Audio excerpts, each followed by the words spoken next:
Welcome back. मैं लवकेश सहाय एक बार फिर आपका स्वागत करता हूं आपके अपने यूट्यूब चैनल पर। ये आपकी हिंदी पेडागोजी की क्लास है। अभी आपके सीटेट के एग्ज़ाम चल रहे होंगे, कुछ को आज होगा, कुछ होगा कल या परसों। तो हम यहां पर हिंदी पेडागोजी के क्वेश्चंस डिस्कस करेंगे। इससे पहले भी मैंने हिंदी पेडागोजी की 14 या 15 क्लास जो वीडियोज़ हैं वो अपलोड कर रखी हैं। आज हम जो इस वीडियो में क्वेश्चन डिस्कस करेंगे वो होंगे आपके प्रीवियस ईयर में जो क्वेश्चन आपके आए हैं, ठीक है ना। 15 क्वेश्चन तो आपको कहीं ना कहीं ऐसे आते हैं कि गद्यांश दे देते हैं और पद्यांश दे देते हैं, ठीक है ना। उनसे क्वेश्चन आते हैं, या फिर 15 क्वेश्चन जो आपके बनते हैं, 15 या 20 क्वेश्चन आपके हिंदी पेडागोजी से बनते हैं। तो अभी तक मैं ये मान के चल रहा हूँ कि आपने हिंदी पेडागोजीज़ की जो है थ्योरीज है, वो जो टेक्निक्स हैं या बुक हैं जो आपने पढ़ी है बीएड में या फिर डीएलएड में, वो पढ़ ली होंगी। तो आपको प्रैक्टिस करनी है। तो चलिए स्टार्ट करते हैं। अपने पहले क्वेश्चन से आप यहाँ पर प्रैक्टिस कर सकते हैं। मैं ज़्यादा एक्सप्लेन नहीं करूँगा क्योंकि आपका एग्जाम चल रहे हैं और वीडियो लंबी नहीं करनी, ठीक है। तो एक बार इस जरा लोगों को जो है थोड़ा बड़ा कर लेते हैं। ये आपकी हिंदी पेडागोजी क्लास है, ठीक है। तो पहला क्वेश्चन है आपका, भाषा की पाठ्य पुस्तक में सबसे महत्वपूर्ण पक्ष है। अब भाषा की पाठ्य पुस्तक में आप लैंग्वेज सिखा रहे हो, तो उसमें सबसे ज़्यादा जो इम्पोर्टेंट है वो चीज़ क्या होनी चाहिए। पहला है वस्तुनिष्ठ अभ्यास, ठीक है ना, मतलब ऑब्जेक्टिव टाइप जब क्वेश्चन होंगे। तो पेन सेलेक्ट कर लेते हैं।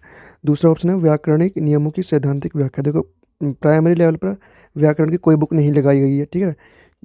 ये माना जाता है कि जो टीचर है वही बच्चे को जो आपकी नॉर्मल जो बुक है आपकी हिंदी की भाषा की, उसी के थ्रू आपको व्याकरण के कुछ जो छोटे छोटे नियम हैं वो बता दे, ठीक है। तो पहला दूसरा ऑप्शन नहीं है, पहला भी ऑप्शन नहीं है, क्योंकि हमें यहाँ पर वस्तुनिष्ठ क्वेश्चन पर जो ऑब्जेक्टिव टाइप जो क्वेश्चन होते हैं इन पर ध्यान नहीं देना, क्योंकि बच्चे का मेंटल लेवल अभी बहुत छोटा है।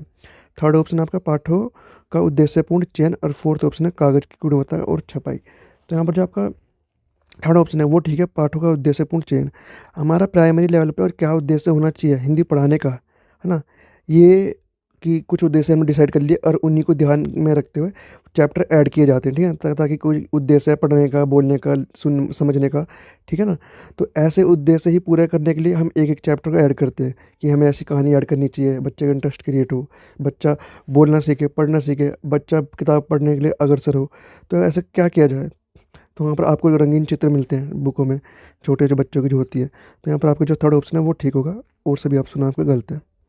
नेक्स्ट क्वेश्चन आपका मौखिक कुशलता में शामिल है। अब मौखिक कुशलता मतलब बोलने की कुशलता से ना आप कितने अच्छी तरीके से बोल पाते हो, बोलने के साथ साथ आप अपने बातों को कितनी अच्छी तरीके से सामने के सामने परोस पाते हो। बच्चे को ये चीज़ सिखानी है ना। पहला ऑप्शन आपका मौखिक कुशलता में शामिल क्या होता है, तत्सम शब्दों के प्रयोग की कुशलता। बच्चों को तत्सम शब्दों का पता ही नहीं होता क्या होता है तत्सम और आपका तत्भव शब्द, ठीक है।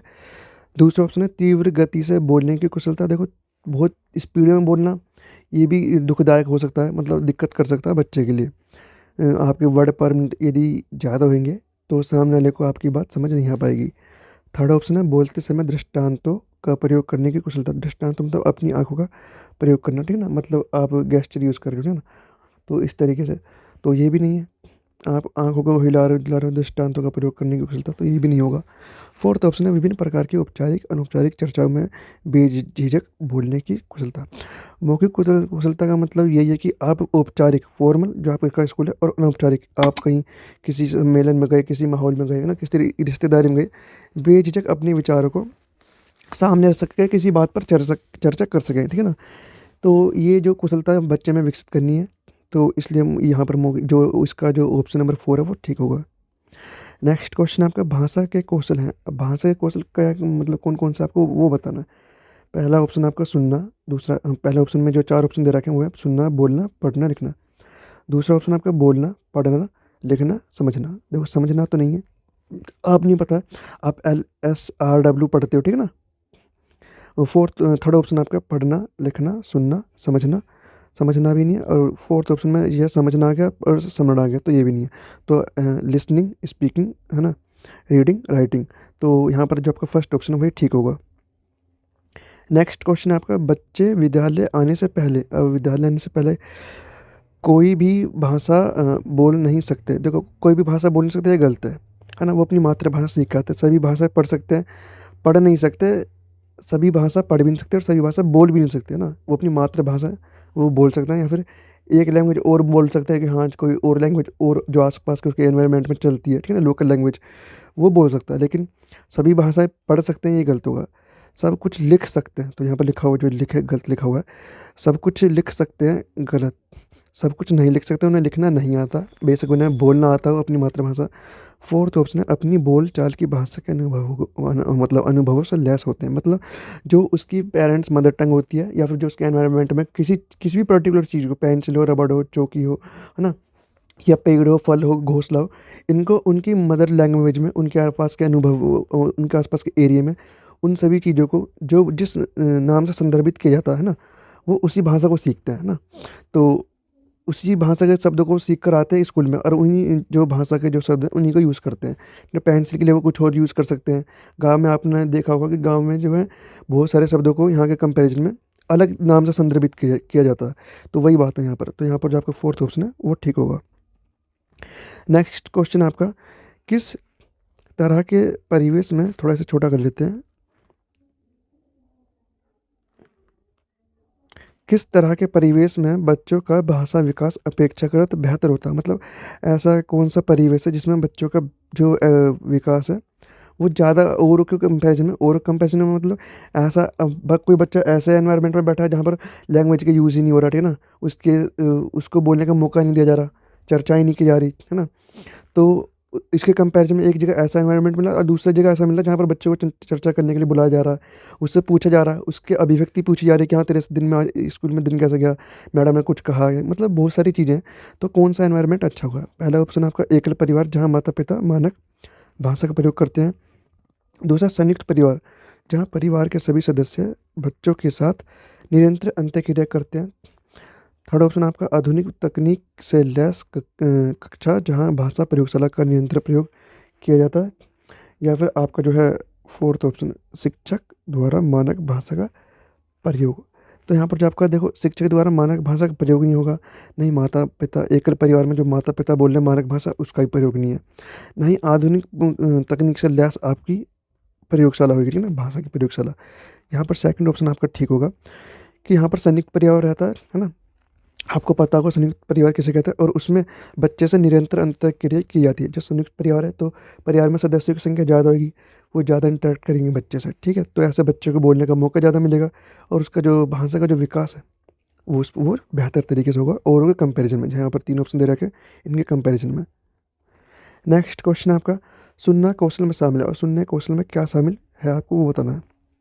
पहला है दूसरों की बात सुनने में रुचि, धैर्य और प्रतिक्रिया।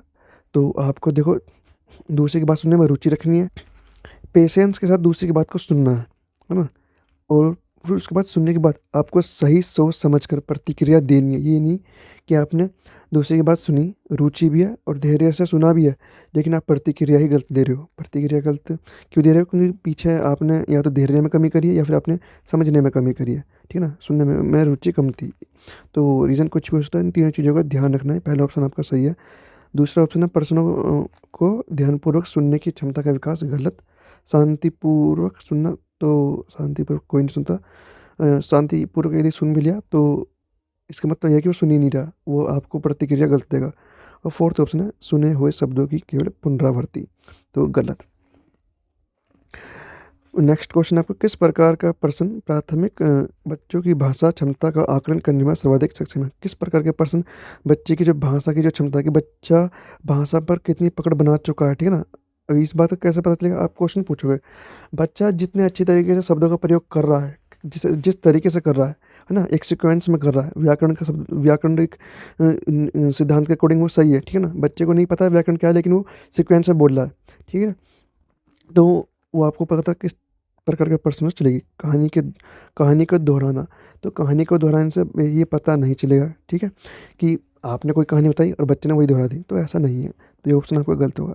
याद की गई कविता सुनाएं, तो याद करने की क्षमता तो बढ़ सकती है, लेकिन भाषा का प्रयोग कितनी अच्छी तरीके कैसे कर पा रहा है, आप इसमें पहचानने में धोखा कर जाओगे बच्चे के बारे में। थर्ड ऑप्शन है किसी दृश्य का वर्णन कीजिए, और फोर्थ ऑप्शन है पाठ में से 4 संज्ञा शब्द छांटिए। आप बता सकते हो संज्ञा शब्द, लेकिन इसका कोई रिलेशन यहाँ पर बैठ नहीं रहा कि भाषा की क्षमता का। थर्ड ऑप्शन आपका यहाँ पर सही है, क्योंकि जो बच्चे ने कोई बाहर घटना देखी, क्लास में देखी, स्कूल में देखी कोई, है ना, और उस घटना को कितनी अच्छी तरीके से बता पा रहा है कोई बच्चा, तो वहाँ पर शब्द वो प्रयोग होंगे जो बच्चे ने रटे नहीं है, ठीक है। बच्चों की खुद की अभिव्यक्ति होगी वहाँ पर। तो ये आपका जो थर्ड ऑप्शन है वो ठीक होगा। नेक्स्ट क्वेश्चन है, बच्चों में पठन संस्कृति का विकास करने के लिए अनिवार्य है। अब पठन संस्कृति, ये पढ़ने की संस्कृति का विकास करने के लिए अनिवार्य है। पहला ऑप्शन है, कक्षा में मुख्य वाचन करने का अभ्यास, कि कक्षा में मुख्य वाचन किया जाए, मुखर मुखर वाचन है। सेकंड ऑप्शन है, बाल साहित्य पठन हेतु प्रेरणा। और थर्ड ऑप्शन है, वर्तनी विन्यास का अभ्यास, गलत। फोर्थ है, पठित सामग्री का लेखन अभ्यास, तो गलत। लेखन अभ्यास से कोई पठन का कोई संबंध नहीं बैठ रहा। कक्षा में मुखर वाचन का भी अभ्यास करने से कुछ फ़ायदा नहीं है ना। हम बाल साहित्य बच्चों को पढ़ाई जाती है, आपको पता होगा स्कूलों में लगी रहती है, ठीक है ना। बच्चों को और भी किताबें दी जाती है जिसमें चुटकुले कहानियाँ होती है, बच्चों को लाइब्रेरी में मिल जाती है, लेकिन वो बात अलग है। प्राइमरी लेवल पर बच्चे इतना पढ़ने पर ध्यान नहीं देते, ठीक है। उनका खेल कूद में ज़्यादा वो होता है। लेकिन यहाँ पर जो ऑप्शन नंबर बी है, बाल साहित्य पठन हेतु प्रेरणा, बच्चों को बाल साहित्य पढ़ने के लिए प्रेरित किया जाए टीचर द्वारा, तो यहाँ पर जो आपका सेकंड ऑप्शन है वो ठीक होगा। नेक्स्ट क्वेश्चन आपका, प्राथमिक स्तर पर भाषिक रेखांकन और चित्रांकन। भाषिक रेखांकन और चित्रांकन मतलब चित्र बना दिए, है ना, उसको एक्सप्लेन करो। भाषिक रेखांकन मुंह से बोलकर जो रेखा आकृति बनाई जाती है उस तरीके से। तो पहला ऑप्शन आपका एक सहशैक्षिक गतिविधि मात्र है, तो सहशैक्षिक गतिविधि मात्र ये कहना गलत है। दूसरा ऑप्शन है, बच्चों की अनुकरण प्रवृत्ति को पोषित करता है। अनुकरण मतलब दोहराना, मतलब उसका ये अनुकरण मतलब उसको पीछे पीछे करना, जैसे टीचर ने कर दिया आप भी उसके पीछे पीछे चल रहे हो। थर्ड ऑप्शन है, काव्य व्याख्या का एकमात्र मार्ग है। देखो ना, काव्य व्याख्या का एकमात्र मार्ग है नहीं, शैक्षणिक गति की वृद्धि का एकमात्र है ना। फोर्थ ऑप्शन है, लेखन अभ्यास का एक महत्वपूर्ण चरण है। लेखन अभ्यास का एक महत्वपूर्ण चरण है, आपको जो फोर्थ ऑप्शन है यहाँ पर सही होगा, ठीक है। नेक्स्ट क्वेश्चन है, सुहास पढ़ते समय कठिनाई का अनुभव करता है, वह ग्रसित है। अब पढ़ने में दिक्कत हो रही है, ठीक है ना, जैसे कि आपने यदि देखा होगा तो शब्द बच्चे जो है शब्दों में कंफ्यूज हो जाते हैं, चा और में जा में कंफ्यूज हो जाते हैं, उनसे बनाया ही नहीं जाता पहले बात तो, ठीक है। ऐसे बा और आपके जो वाह है, इनमें पढ़ने में दिक्कत कर जाते हैं। सा सा पेरा आपके तीन तरह के होते हैं, इनको जो प्रोनाउंसिएशन करने में या फिर इनको लिखने में बच्चों को दिक्कत हो जाती है। यदि हमने सांप बोला तो बच्चा सांप इस तरीके से लिख रहा है, दूसरा बच्चा सांप में सा, ये जो है सा सलजम वाला बना रहा है, ठीक है। या फिर शेष लिखना है तो शेष में ऐसा लिख रहा है, तो ये तो सही है ना। या फिर शेष में ही दूसरा सा सपेरा लगा दिया, तो यहाँ पर जो है बच्चे को दिक्कत होती है शब्दों को पहचानने में, सब जिसकी वजह से वो पढ़ नहीं पा रहा। तो क्या डिस्ग्राफिया नहीं है, डिस्ग्राफिया लिखने से संबंधित है। डिसकैलकुलिया मैथ से संबंधित है, डिसकैलकुल ये तो होता ही नहीं है। डिस्थीमिया, तो यहाँ पर जो आपका ऑप्शन नंबर डिसलेक्सिया होना चाहिए, डिसलेक्सिया। अच्छा डिसलेक्सिया, अब मैंने गलत बता देगा। यहाँ पर जो आपका सेकंड ऑप्शन है वो ठीक है, डिसलेक्सिया वाला, ठीक है। मैंने क्या बताया था डिसलेक्सिया के बारे में, छोड़िए। डिसकैलकुलिया तो नहीं बोल दिया, हाँ, तो डिसकैलकुलिया थर्ड वाला डिसकैलकुल लिखा हुआ है, ये डिसकैलकुलिया होना चाहिए जो मैथ से रिलेटेड है। सेकंड वाला डिसलेक्सिया जो आपका यहाँ पर ऑप्शन नंबर सही है, सेकंड। डिसग्राफिया आपके लिखने से संबंधित है, ठीक है। तो यहाँ पर जो ऑप्शन नंबर आपका बी है वो ठीक होगा। नेक्स्ट क्वेश्चन है भाषा, एक बार नेक्स्ट क्वेश्चन आपका, भाषा शिक्षक को स्वयं अपनी भाषा प्रयोग की क्षमता को बढ़ाना चाहिए, क्योंकि एक टीचर है उसको अपनी भाषा का प्रयोग की क्षमता बढ़ानी चाहिए, ऐसा बोला जा रहा है। ऐसा करने से क्या होगा, वह भाषा का शिक्षक है भाई, वो तो है ही, पता है। दूसरा ऑप्शन है, विद्यालय का निर्देश है, विद्यालय के निर्देश आए इसलिए उसे भी ऐसा करना चाहिए। थर्ड ऑप्शन है, इससे वह दूसरों पर प्रभाव डाल सकता है। और फोर्थ है, उसका भाषा प्रयोग कक्षा में भाषा वातावरण का निर्माण करता है। तो यहाँ पर जो आपका ऑप्शन नंबर फोर्थ है वो थर्ड के कंपैरिजन में ज़्यादा अच्छा है, ठीक है ना। इससे वह दूसरों पर प्रभाव तो डाल सकता है, लेकिन बच्चों पर प्रभाव डाल करेगा भी क्या, ठीक है ना। बच्चा क्या था इस चीज़ पर गौर ही न दे, लेकिन जो थर्ड से ज़्यादा जो यहाँ पर महत्वपूर्ण है वो है आपका, उसका भाषा प्रयोग जो है कक्षा में भाषा वातावरण का निर्माण करेगा, कि वो भाषा को के जो प्रयोग है उसको कितनी अच्छी तरीके से कर पा रहा है, ठीक है। तो इससे क्या होगा, बच्चे भी पढ़ने के लिए या भाषा सीखने के लिए या भाषा के जो कौशल हैं जो भी आपके उनमें आगे बढ़ने के लिए प्रेरित हो सकते हैं और होते भी हैं।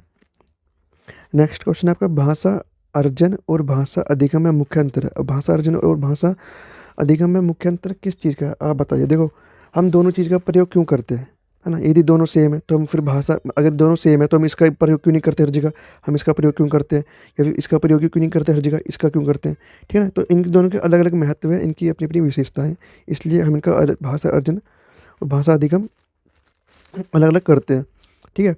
तो पहला ऑप्शन आपका मुख्य अंतर बताना, पहला ऑप्शन आपका पहला ऑप्शन आपका पाठ्य पुस्तक में के अभ्यासों का अभ्यास करने का गलत। अंतर बताना, स्वाभाविकता है इनमें, अंतर इनकी स्वाभाविकता है। तो सेकंड ऑप्शन आपका ठीक होगा। आपने देखा होगा भाषा जो अर्जन है, जहाँ तक मुझे लग रहा है या मतलब जहाँ तक मुझे पता है, भाषा अर्जन आप खुद ही हो जाता है, ठीक है ना। आपको कोई सिखाता नहीं है शब्द बोलना, आपको अल्फ़ाबेट नहीं पता होता, लेकिन फिर भी आप बचपन से बोलना स्टार्ट कर देते हो, मम्मी पापा ना, या मम्मी या दूध या कुछ भी है। लेकिन जो भाषा अधिगम है उसे आप सीखते हो। वो कैसे सीखते हो आप? जैसे आप हिंदी की जो वर्णमाला होती है ना, उसकी सहायता से आप इंग्लिश का अल्फ़ाबेट सीखते हो, ठीक है। आपको जो 12 खड़ी जैसे हम बोलते हैं, उसकी सहायता से आप इंग्लिश भाषा से इंग्लिश लैंग्वेज सीखते हो। तो जो इंग्लिश लैंग्वेज सीख रहे हो आप, वो भाषा अधिगम होगा। और जो आपने हिंदी सीखी है, अपनी मातृभाषा है हिंदी या कोई भी लैंग्वेज, वो आपका भाषा अर्जन है, ठीक है। तो यहाँ पर जो आपका सेकंड ऑप्शन है वो ठीक होगा, और ऑप्शन आपका गलत है। नेक्स्ट क्वेश्चन है आपका, एक बहुभाषिक कक्षा में बच्चों की गृह भाषा के प्रयोग को, घर में भाषा जो प्रयोग की जा रही है उसको सम्मान देना चाहिए, प्रोत्साहन नहीं देना चाहिए, अत्यंत सीमित कर देना चाहिए, और कदापित प्रोत्साहित नहीं करना चाहिए। आपके लास्ट के 3 ऑप्शन गलत हैं। फर्स्ट ही सही है। बहुभाषिक कक्षा हो या कैसी भी कक्षा हो, बच्चे की जो भाषा है, जो अपने घर से सीख कर आ रहा है, उसको महत्व दिया जाएगा। आपको ये पता होना चाहिए, ठीक है। तो पहला ऑप्शन आपका यहाँ पर जो है सही होगा। और जो नेक्स्ट क्वेश्चन आपका वो है, प्राथमिक स्तर पर भाषा शिक्षण का उद्देश्य है, प्राथमिक स्तर पर भाषा सिखाने का उद्देश्य क्या है या पढ़ाने का उद्देश्य क्या है? साहित्य की विधाओं से परिचित कराना, कि साहित्य की कैसी कैसी विधा होती है, ठीक है। जहाँ तक है दन आपका छंद हो गया, चौपाई हो गया ना, कुछ इस तरीके से ये शायद ये बोलने की कोशिश कर रहा है। सेकंड ऑप्शन आपका हिंदी के विविध रूपों से परिचित कराना, ये ठीक है आपका सेकंड ऑप्शन। हिंदी के बहुत सारे रूप होते हैं, उनके ही जो सभी रूप हैं उनको परिचित कराने का इसलिए कोशिश की जाती है, मतलब ये उद्देश्य है हिंदी भाषा शिक्षण का, हम इसलिए पढ़ाते हैं। और थर्ड ऑप्शन आपका, फोर्थ ऑप्शन आपका गलत है। तो यहाँ पर जो आपका सेकंड ऑप्शन गलत है, फर्स्ट भी गलत, मतलब फर्स्ट ऑप्शन गलत है आपका, सेकंड ऑप्शन जो सेकंड ऑप्शन आपका वो ठीक है यहाँ पर। और जो फाइनल क्वेश्चन है इस वीडियो का वो है आपका, भाषा एक औजार है जिसका उपयोग करते हैं। तो ज़िंदगी को समझने के लिए करते हैं, ठीक है। ज़िंदगी से जुड़ने के लिए करते हैं, आप बाहर जाते हो, लोगों से जुड़ते हो, भाषा के थ्रू तो जुड़ते हो। जीवन जगत को प्रस्तुत करने के लिए अभी अपनी अभिव्यक्ति करते हो, तो आप जीवन में जो मतलब जो जगत है उसको अभिव्यक्त करते हो ना, तो इसलिए भी भाषा महत्वपूर्ण है, एक औजार का काम कर रही है। तो यहाँ पर जो आपका फोर्थ ऑप्शन है वो ठीक होगा। तो आज हमने आपके जो है हिंदी पेडागोजी के 15 क्वेश्चन करें। ये आपके जो क्वेश्चन पेपर है आपका 2011 का, वहाँ से आपके भी 15 क्वेश्चन लिए गए हैं। और जो इसके जो और 15 क्वेश्चन थे उनमें आपको गद्यांश या पद्यांश दे रखे थे, जिनको पढ़कर आपको खुद ही क्वेश्चन के आंसर निकालने थे, ठीक है। तो यहाँ पर आपके 15 क्वेश्चन पूरे हो चुके हैं। यदि आप किसी भी टीचिंग एग्जाम की तैयारी कर रहे हैं तो मेरे चैनल को सब्सक्राइब करें। इसके साथ मैंने इससे पहले आपके हिंदी पेडागोजिस किया, ईवीएस पेडागोजिस किया, चाइल्ड डेवलपमेंट की बहुत सारी वीडियोस यहाँ पर प्लेलिस्ट में आपको मिल जाएंगी। यदि आपने वो नहीं देखी है तो उन्हें भी ज़रूर देखें, ताकि आप अपने जो सीटेट है, आपका आज भी हो सकता है, कल भी हो सकता है, एक हफ्ते बाद भी हो सकता है, जब भी है उसमें आपको उन क्वेश्चन से हेल्प मिलेगी। तो चलिए मिलते हैं नेक्स्ट वीडियो में।